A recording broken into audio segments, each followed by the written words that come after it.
You are literally and totally wasting your time practicing your serves. And unfortunately, that applies to your serve return as well. All those variations of serve return you're trying to develop against different serves, you're wasting your time if, and this is a big if you don't have this one skill right here. Check it out. So what in the world is that? It's a loop over the table.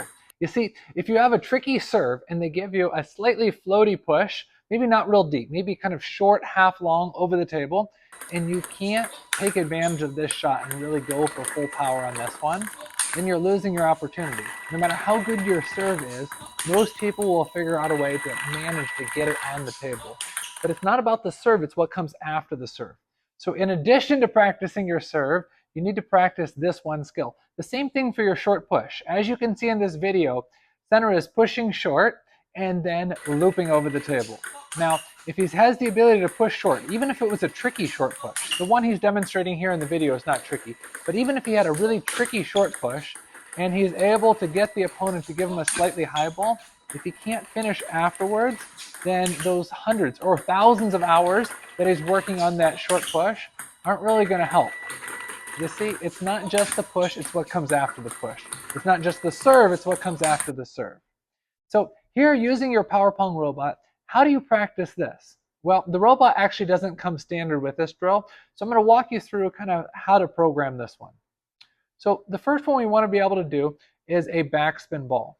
So program your robot for a short backspin serve, just like you see here on the screen, and then program it for a slightly high backspin ball afterwards.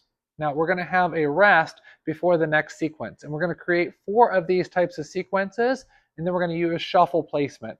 That way it randomizes where the serve is going, and then it randomizes where that push is going.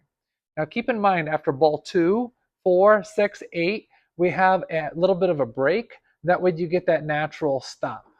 Push, follow up. Push, follow up. Push, follow up.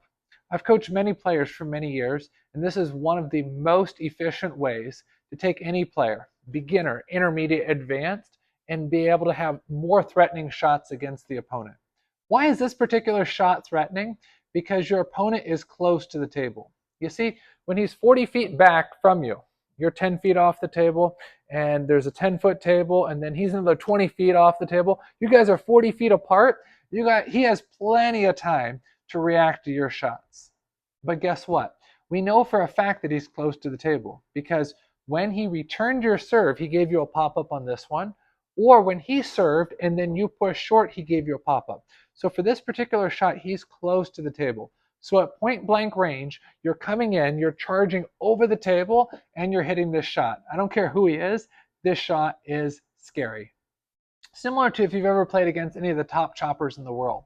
I've played against a number of them. I've played against Chen Weixing, I've played against Huiying Chao, I've played against Muqi, I've played against a number of choppers. And when they're off the table, 10, 15, 20 feet from the table, and they chop, and then you push and they move in and step in, that's a scary thing. The same thing is true for this particular skill. After you have a tricky serve or a tricky push and they give you a slightly high ball, as you move in, the oh my goodness threat level goes up a lot. So this is a shot that you really need to be able to develop. And Power Pong robot training is really the ideal time to practice this one. So after you've saved this drill on your app, make sure you use it. Even just 5 or 10 minutes a day is really going to make a big difference. Thanks for watching. If you enjoyed this video, make sure you subscribe and like down below, and leave a comment, or if you have any questions, feel free to drop a question down there. I'll see you soon.